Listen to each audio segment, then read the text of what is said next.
অন্নপূর্ণা যোজনা, আমি জানি এখনো আপনারা অধীর আগ্রহে বসে রয়েছেন, বারবার করে ফোন দেখছেন এবং ক্যালেন্ডার মার্ক করছেন, ভাবছেন এ মাসের টাকাটা কবে, এখনো কেন ঢুকছে না। দেখুন, আপনাদের মধ্যে যে শঙ্কা তৈরি হয়েছে তা ভালো মতো জানেন রাজ্যের মুখ্যমন্ত্রী শুভেন্দু অধিকারী। আর তাই তো আজকে নবান্নে সাংবাদিক বৈঠকে তিনি এই বিষয়টি নিয়ে আবারও আলোকপাত করেন। যে যোগ্য মহিলা দিদি রয়েছেন, বোন রয়েছেন, যার পাওয়া উচিত 25 থেকে 60 বছর বয়সের, তিনি পাবেন অগ্রাধিকারের ভিত্তিতে। কোনো চিন্তার কোনো কারণ নেই, এতটুকু চিন্তা করবেন না। আমরা জুন মাসে 28 লক্ষ মহিলাকে দিয়েছি, আমরা জুলাই মাসে 1,19,00,000 মহিলাকে দিয়েছি। এবারে সংখ্যা বাড়বে এবং ঝাড়াই বাছাই হচ্ছে। আমরা 17 তারিখে টাকা ট্রান্সফার করা শুরু করব। এবং তিনি বলেন যে এখনো যেহেতু টাকাটা ঢুকতে একটু দেরি হচ্ছে, এই 17ই আগস্ট ডেটটা তিনি আবারও বলেন যে তার কারণ একটাই, যারা যোগ্য তারাই পাবেন অন্নপূর্ণা যোজনার টাকা, আর সেই ঝাড়াই বাছাইটা করতেই এতটা সময় লাগছে। এই প্রসঙ্গে আজকে আরো বেশ কয়েকটি গুরুত্বপূর্ণ তথ্য দেন মুখ্যমন্ত্রী শুভেন্দু অধিকারী। কি? এক, তিনি বললেন যে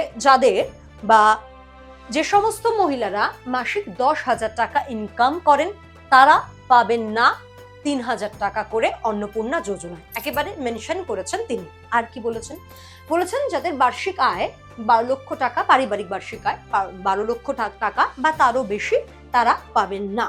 তাছাড়া যারা আয়কর প্রদান করেন, অর্থাৎ এখন আয়করের ঊর্ধ্ব সীমা হচ্ছে 12 লক্ষ টাকা বছরে, 12 লক্ষ টাকা পেরিয়ে গেলে আয়কর দিতে হয়।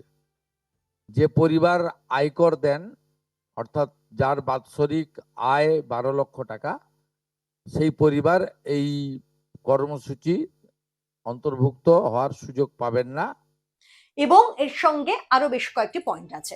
ধরুন যারা শহরে থাকেন, পুরো এলাকার বাসিন্দা, তাদের ক্ষেত্রে যাদের 3 কামরার বাড়ি রয়েছে বা 3 কামরার ফ্ল্যাট রয়েছে, তারাও পাবেন না অন্নপূর্ণা যোজনার টাকা। তবে হ্যাঁ, গ্রামীণ এলাকার ক্ষেত্রে এই শর্ত বা এই নিয়মটা কিন্তু অ্যাপ্লাই হবে না, সেটাও স্পষ্ট করে দেওয়া হয়েছে। এছাড়া কি বলা হচ্ছে, দেখুন, বয়সের সীমা তো আগেই বলা হয়েছিল, তা হচ্ছে 25 থেকে 60 বছরের মহিলারা পাবেন। এবং 25 থেকে 60 বছরের মহিলারা যারা অন্যান্য ভাতা পাচ্ছেন না বা অন্যান্য ভাতা যারা পাচ্ছেন, এখানেও কিন্তু একটা ভাগ রয়েছে। যেমন 25 থেকে 60 বছরের মহিলারা যারা অন্যান্য ভাতা পাচ্ছেন, যেমন ধরুন বিধবা ভাতা হোক বা ইত্যাদি ইত্যাদি, তারা কিন্তু এই অন্নপূর্ণা যোজনার ভাতা পাবেন না। অর্থাৎ একজন একটি সরকারি ভাতাই কিন্তু পাবেন, এই বিষয়টিও স্পষ্ট করে বলে দেওয়া হচ্ছে। এবং একই সঙ্গে মুখ্যমন্ত্রী শুভেন্দু অধিকারী আজকে বলেন যে এই মাসটা একটু দেরি হচ্ছে, তার কারণ ওই ঝাড়াই বাছাই এবং যাচাইয়ের জন্য, কিন্তু পরের মাস থেকে একেবারে সপ্তাহের দ্বিতীয় সপ্তাহে, মাসের দ্বিতীয় সপ্তাহে পেয়ে যাবেন অন্নপূর্ণা যোজনার টাকা। অর্থাৎ অগস্ট মাস, এটা সেপ্টেম্বর থেকে প্রতি মাসে দ্বিতীয় সপ্তাহে আপনার মোবাইলে ঢুকে যাবে অন্নপূর্ণা যোজনার টাকা। যারা কিনা যোগ্য, যারা এই যে শর্তগুলো রেখেছে সরকার, এই শর্তগুলো একেবারে টিক মার্ক পাচ্ছেন, তারাই কিন্তু পেয়ে যাবেন অন্নপূর্ণা যোজনার টাকা একেবারে প্রতি মাসের দ্বিতীয় সপ্তাহে।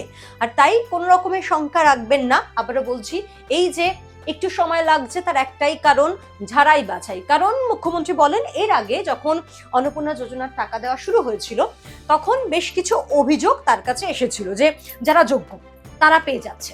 এই অভিযোগগুলো আসার পর এইভাবে ঝাড়াই বাছাইটা করাটা অত্যন্ত দরকারি ছিল। আর তাই 17ই আগস্ট পেয়ে যাবেন এই মাসেরটা, এবং তারপর থেকে সপ্তাহে একেবারে প্রতি মাসে দ্বিতীয় উইক অর্থাৎ দ্বিতীয় সপ্তাহে পেয়ে যাচ্ছেন।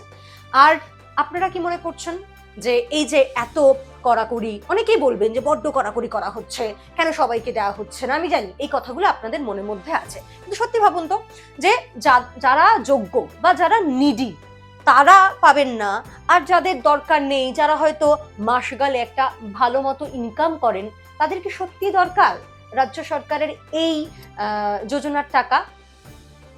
কমেন্ট করে জানান আমাদেরকে। আর দেখতে থাকুন জি 24 ঘন্টা ডিজিটাল।